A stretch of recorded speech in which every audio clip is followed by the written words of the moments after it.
বলার আগে অবশ্যই বারবার যাচাই করে নেওয়া উচিত, এবং সেই জন্যই সুপ্রিম কোর্টের আগের দিনের আরজিকর মামলার যে শুনানিটি হয়েছিল সেটা বারবার শুনছিলাম, এবং সেখান থেকে বেশ কিছু প্রশ্ন আমার নিজের মাথাতেই উঠে আসে। প্রথম প্রশ্ন হচ্ছে, এই যে গতকাল আরজিকরের শুনানি হলো, সেখানে জুনিয়র চিকিৎসকদের আইনজীবী যিনি উপস্থিত ছিলেন তিনি কি একবারও সুপ্রিম কোর্টে জানিয়েছিলেন যে জুনিয়র চিকিৎসকরা আবারও পূর্ণ কর্মবিরতিতে ফিরে যাওয়ার চিন্তাভাবনা করছে, বা আবারও পূর্ণ কর্মবিরতিতে তারা যেতে পারে না, বরং জুনিয়র চিকিৎসকদের আইনজীবী সুপ্রিম কোর্টে দাঁড়িয়ে সম্পূর্ণ উল্টো কথাটা বলেছেন, এবং বলেছেন জুনিয়র চিকিৎসকরা কাজে ফিরে গেছেন এমার্জেন্সি এসেনশিয়াল সার্ভিসের, যার মধ্যে ওপিডিও পরে সমস্ত কাজকর্মই কিন্তু জুনিয়র চিকিৎসকরা করছেন। এরপরে আবার আমার যে প্রশ্নটা মনে হলো যে সুপ্রিম কোর্টের প্রধান বিচারপতি চিকিৎসকদের নিরাপত্তা ব্যবস্থা, তাদের সুরক্ষা নিশ্চিত করার জন্য কাজকর্ম যেগুলো নিয়ে কি একটা বাক্য ব্যয় করে নিয়ে আদালতে, না সুপ্রিম কোর্টের প্রধান বিচারপতি আলাদা করে এই নিয়ে প্রশ্ন করেছেন রাজ্যকে, ভৎসনাও করেছেন কেন এত সময় লাগছে, কেন দেরি হচ্ছে, তাড়াতাড়ি করতে হবে, নির্দিষ্ট সময়ের মধ্যে শেষ করতে হবে, এই সমস্ত কথাগুলো কিন্তু তিনি লিপিবদ্ধ করেছেন। থ্রেড কালচারের কথা কি একবারও সুপ্রিম কোর্টে উঠে আসেনি? না, সেটাও উঠেছে। যখন জুনিয়র চিকিৎসকদের তরফ থেকে একটি আবেদন সামনে রাখা হয়েছে যে কিছু মানুষজন যারা থ্রেড কালচারের মাথায় রয়েছে তাদের এই তদন্ত চলাকালীন একটা ছুটিতে পাঠাতে হবে, বা রাজ্য সরকারের তরফ থেকে তাদের বিরুদ্ধে কোনো একটা পদক্ষেপ নিতে হবে, টেম্পোরারি সাসপেন্ড করতে হবে। এবার এই বিষয়টা নিয়েও কিন্তু রাজ্যের আইনজীবীকে মানতে বাধ্য করানো হয়েছে যে হ্যাঁ, নাম দেওয়া হবে এবং তাদের বিরুদ্ধে রাজ্য ব্যবস্থা নিতে হবে। এবং এরপরে যে প্রশ্নটা উঠে আসে, সাগর দত্তের ঘটনার কথা এই চিকিৎসকদের উপরে চাপিয়ে দেওয়ার একটা চেষ্টা করা হয় রাজ্যের তরফ থেকে, তখন কি চিকিৎসকদের আইনজীবী চুপ করেছিলেন? না, তিনি সঙ্গে সঙ্গে প্রতিবাদ করেছেন এবং বলেছেন কোনো প্রমাণ ছাড়া এই ধরনের অপপ্রচার করা যাবে না, এবং সাগর দত্তের ঘটনায় চিকিৎসকরা বা চিকিৎসা কর্মীদের কোথাও কোনো দোষ ছিল কিনা সেই বিষয়টাও সুপ্রিম কোর্টে একেবারেই গ্রাহ্য হয়নি। এইবার আপনি প্রশ্ন করতে পারেন যে জুনিয়র চিকিৎসকদের এই রাজ্যের শাসক দলের তরফ থেকে লোকজন যে বিভিন্ন সময় হুমকি দিচ্ছেন, ভয় দেখাচ্ছেন, এই কথাটা কি সুপ্রিম কোর্টে উঠে এসেছিল? এইখানেই হচ্ছে প্রশ্ন যে এই কথাটা যদি সুপ্রিম কোর্টে জুনিয়র চিকিৎসকদের আইনজীবী একেবারের জন্য কেন উচ্চারণ করলেন না, তিনি একবারের জন্য এটা কেন প্রেজেন্ট করলেন না যে এইভাবে চিকিৎসকদের ভয় দেখানো হচ্ছে বা হুমকি দেওয়া হচ্ছে, এর পেছনে কারণটা কি? তাহলে বিভিন্ন রকম প্রশ্ন করার পরেও, বারবার অনেক কিছু খতিয়ে দেখার পরেও আমি এই বিষয়টার উপর আলোকপাত করতে পারিনি, বা এটা আমি বুঝতে পারিনি যে কেন চিকিৎসকদের প্রতিনিধি হিসাবে চিকিৎসকদের আইনজীবী সুপ্রিম কোর্টে দাঁড়িয়ে যে কথাটা বললেন, চিকিৎসকরা থেকে সম্পূর্ণ উল্টো দিকে ঘুরে গিয়ে সেই কথাটাকে সম্পূর্ণ উল্লঙ্ঘন করে কেন পূর্ণ কর্মবিরতিতে সিদ্ধান্তে গেলেন। এবং তার সঙ্গে আরো বেশ কিছু প্রশ্ন এখানে উঠে আসে, চিকিৎসকরা এই যে কর্মবিরতিতে গেলেন এর কোনো সুফল অভয়া আর তদন্তে কি দেখতে পাওয়া যাবে? অভয়ার তদন্তের উপরে এই কর্মবিরতির কোনো ভালো প্রভাব কি দেখতে পাওয়া যাবে? তারই সঙ্গে আরো প্রশ্ন উঠে আসছে, এই মুহূর্তে চিকিৎসকদের পাশে আপামর বাঙালি কিন্তু প্রথম দিক থেকেই ছিলেন এবং সম্পূর্ণভাবে তারা তাদের সমর্থন করেছেন, নৈতিকভাবে তাদের পাশে দাঁড়িয়েছেন, এবং তার কারণ একটা নীতি, একটা বিশ্বাসের উপর দাঁড়িয়ে তাদের এই আন্দোলনকে প্রথম দিন থেকে সমর্থন করেছেন। এখন কোন নীতির ওপর দাঁড়িয়ে চিকিৎসকরা এই কর্মবিরতির সিদ্ধান্ত নিয়ে ফিরে যাচ্ছেন না, বা কোন উপায়ে দাঁড়িয়ে চিকিৎসকরা কি রকম কোনো চিন্তা ভাবনা করছেন যে এতদিন যেভাবে প্রশ্নতাত্ত্বিক ভাবে তাদের পাশ থেকে সমর্থন করা হয়েছে সেই একইভাবে তাদের কোন প্রশ্ন না করে মানে কোন তাদেরকে সমর্থন করতে হবে, এই মুহূর্তে অনেকগুলো প্রশ্ন কিন্তু উঠে আসছে। এই প্রশ্ন শুধুমাত্র সাধারণ মানুষের মধ্য থেকে উঠে আসছে তা কিন্তু নয়, চিকিৎসকদের নিজেদের কমিউনিটি, তাদের ফ্র্যাটার্নিটি, ফ্যাকাল্টি, তাদের সতীর্থ, অন্যান্য চিকিৎসা কর্মী সব জায়গা থেকেই প্রশ্ন উঠে আসছে। এবার এই প্রশ্নগুলো ন্যায্য বা অন্যায্য সেটা বিচার করার আমি কেউ নই, কিন্তু প্রশ্নগুলোর সামনে রেখে সেগুলোর মূল্যায়ন করাটা অবশ্যই আমরা করতে পারি। আপনি দেখবেন এই জুনিয়র চিকিৎসকরা কেন পূর্ণ কর্মবিরতিতে আবার ফিরে যাচ্ছেন, তার কারণ হিসাবে বেশ কিছু দাবি তারা সামনে রেখেছেন। তার মধ্যে একদম প্রথমেই রয়েছে অভয়ার সঙ্গে যে ঘটনা ঘটেছে, আরজি করে যে মর্মান্তিক ভয়াবহ ঘটনা ঘটেছে, একজন মহিলা চিকিৎসককে কর্মরত অবস্থায় ধর্ষিতা হয়ে খুন হয়েছেন, সেই ঘটনা যে প্রশ্নে উঠেছে সেই তদন্ত নিয়ে তাদের দাবি রয়েছে। এবং সেখানে দেখা যাচ্ছে জুনিয়র চিকিৎসকের মধ্যে থেকে তাদেরকে একজন প্রতিনিধি তিনি বলছেন যে এই ঘটনার একজনকে গ্রেপ্তার করা হয়েছিল, তারপর তদন্তে টালবাহানার অভিযোগ এনে টালা থানার ওসি এবং তার আগে আরজি করের প্রাক্তন অধ্যক্ষ সন্দীপ ঘোষকে গ্রেপ্তার করা হয়েছে। এই ঘটনায় আর কারা কারা যুক্ত হয়েছেন বা প্রকৃত দোষী কারা, আমরা প্রথম থেকেই বলে এসেছি যে একাধিক মানুষের এই ঘটনায় যুক্ত থাকার সম্ভাবনা রয়েছে। তাহলে সেক্ষেত্রে কারা কারা যুক্ত ছিল বা এই যে আমাদের সন্দেহ সেটা ঠিক কিনা, এই বিষয়টা সম্পর্কে সিবিআই পরিষ্কার করে তাদের বক্তব্য সামনে রাখুক। তারা জানেন যে এই ঘটনার পেছনে, অপরাধের পেছনে মোটিভ কি ছিল। দেখুন, প্রচন্ড আবেগের জায়গা থেকে করা এই প্রশ্নটা ঠিকই প্রশ্ন, কিন্তু কথাটা হচ্ছে, এবং ডাক্তাররা যেরকম শরীর চেনেন সেই রকমই আইন হচ্ছে অপরাধ চেনেন, এবং প্রত্যেকটা জিনিসের একটা প্রক্রিয়া রয়েছে। আপনি দেখবেন এই যে বলা হচ্ছে যে সিবিআই তাদের এই যে কি কি মোটিভ রয়েছে, কারা যুক্ত রয়েছেন, কজন যুক্ত রয়েছেন, এ সম্পর্কে পরিষ্কারভাবে সামনে এসে তথ্য দিক। আপনি খেয়াল করে দেখবেন সিবিআই তদন্ত শেষ হবার আগে এই সমস্ত তথ্য কখনোই ডাইভার্স করে না বা কখনো সেটা সামনে রাখে না, এবং সেটা শুধুমাত্র পশ্চিমবঙ্গে বলে নয়, গোটা দেশে আপনি যে কোনো তদন্তে ধরে নিন, সেখানে তদন্ত শেষ হওয়ার আগে কি হচ্ছে না হচ্ছে সেই তদন্তে সেই বিষয়ে কিন্তু ভাবে তারা জানে না, কারণ তারা জানান না।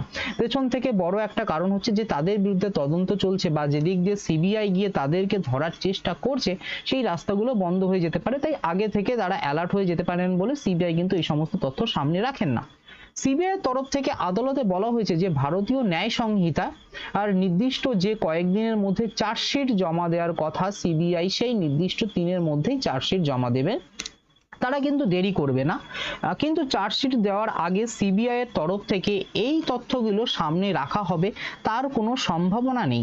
সিবিআই একদম পরিষ্কার বিবৃতি দিয়ে তদন্ত শেষ হওয়ার আগে সবটা জানিয়ে দেবে, তার কোনো সম্ভাবনা নেই।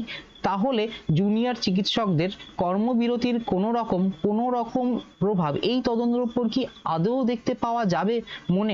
কর্মবিরতির জন্য সিবিআই তাড়াহুড়ো করে তাদের তদন্ত এগিয়ে নিয়ে যাবে কিংবা তদন্তের মাঝপথেই তারা বিভিন্ন তথ্য সামনে রেখে দেবে, এরকম কোনো সম্ভাবনাই কিন্তু দেখতে পাওয়া যাচ্ছে না। তাহলে কর্মবিরতির পেছনে এটা কি আদৌ একটা ভ্যালিড বা সলিড কারণ হতে পারে? যে দ্বিতীয় দাবি হচ্ছে স্বাস্থ্য সচিব নারায়ণ স্বরূপ নিগমকে সরাতে হবে, তাকে অপসারিত করতে হবে।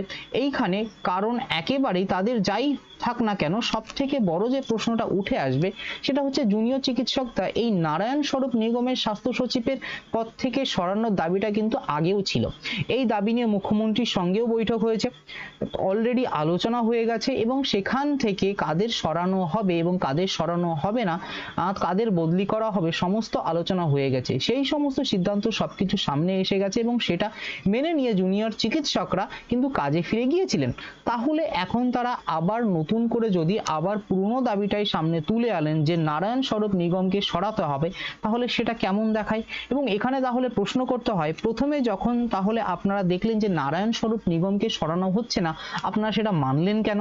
সেটা মেনে আপনারা কাজে ফিরলেন কেন? এরপরে অবশ্যই যে বাকি দাবিগুলো রয়েছে 3 থেকে 7 পর্যন্ত, আপনি খেয়াল করে দেখবেন তাদের নিরাপত্তা ব্যবস্থা সংক্রান্ত দাবি রয়েছে।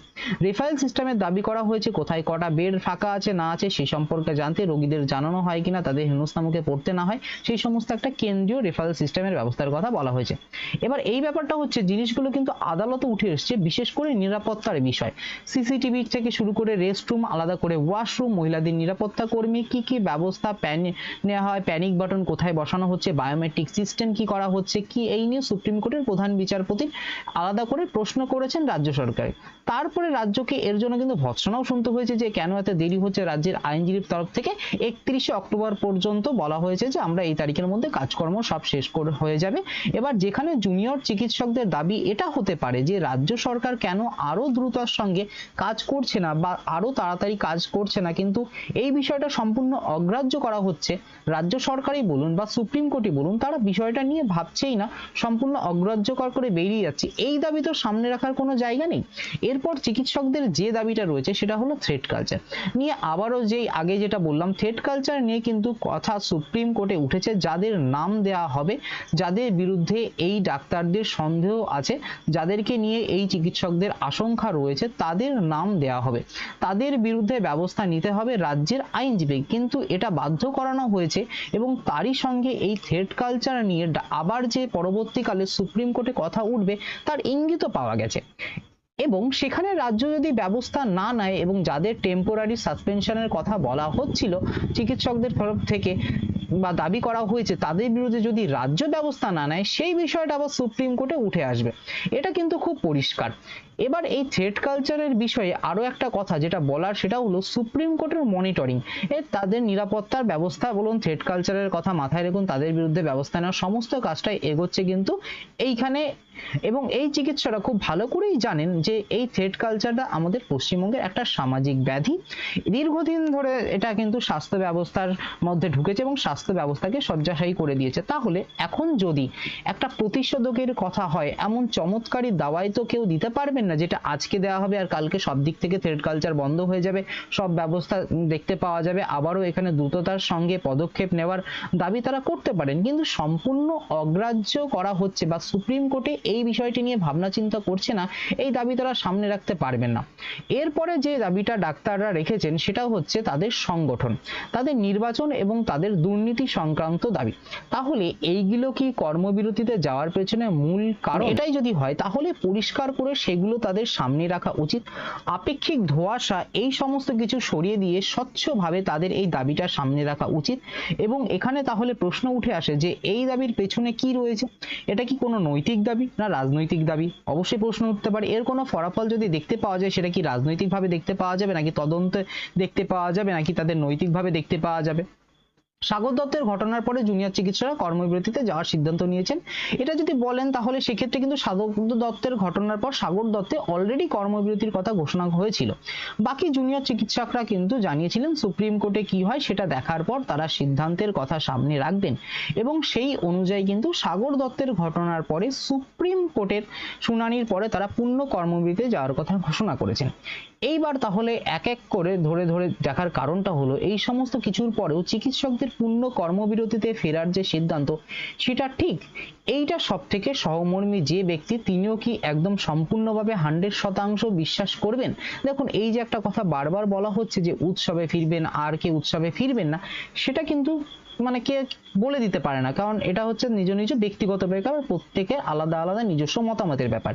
কিন্তু এই চিকিৎসকরা পূর্ণ কর্মবিরতিতে ফিরবেন কি ফিরবেন না সেটা ব্যক্তিগত বিষয় নয়।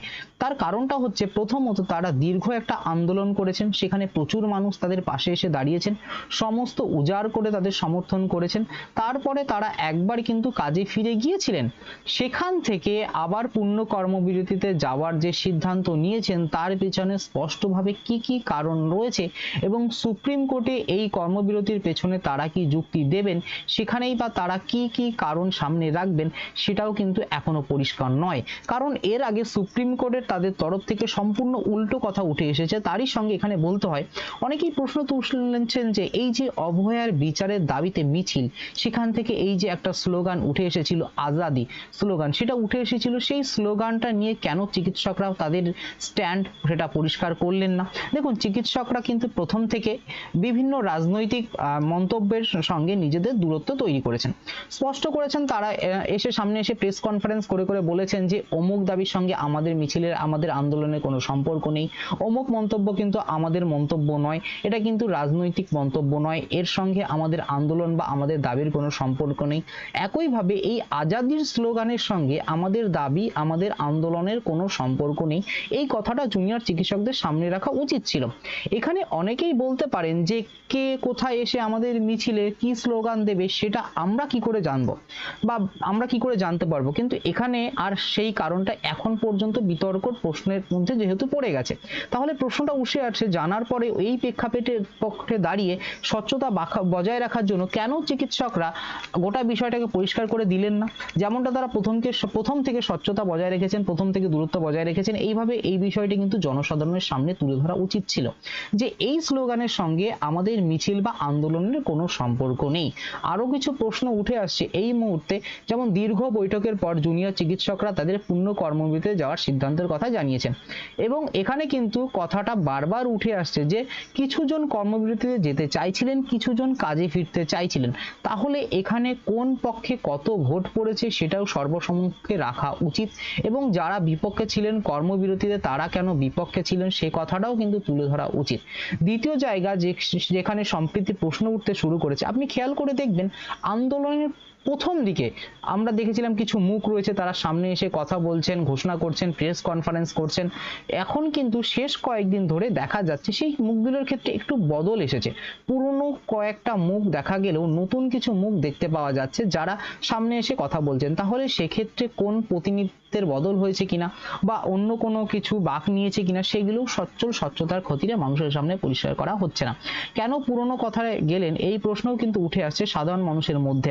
তৃতীয় প্রশ্ন, এতদিন ধরে জুনিয়র চিকিৎসকরা যে কর্মবিরতি করেছিলেন সেখানে সিনিয়র চিকিৎসকরা কিন্তু ডাবল ডিউটি করেছেন, নার্সরা তাদের কাজ সামলে দিয়েছেন। এইবারে আবার যখন জুনিয়র চিকিৎসকরা কর্মবিরতিতে বা কাজে ফেরার সিদ্ধান্ত নিয়ে পূর্ণ কর্মবিরতিতে যাওয়ার সিদ্ধান্ত নিয়েছেন, জুনিয়র চিকিৎসকদের কিন্তু এই সিদ্ধান্তের পাশে নার্স বলুন, সিনিয়র ডাক্তার বলুন, তাদের সতীর্থরাই বলুন বা রয়েছেন তো তাদের কমিউনিটি রয়েছে, তো তারা ওভারওয়ার্ক বা ডাবল তাদের কাজ করতে হয়েছে।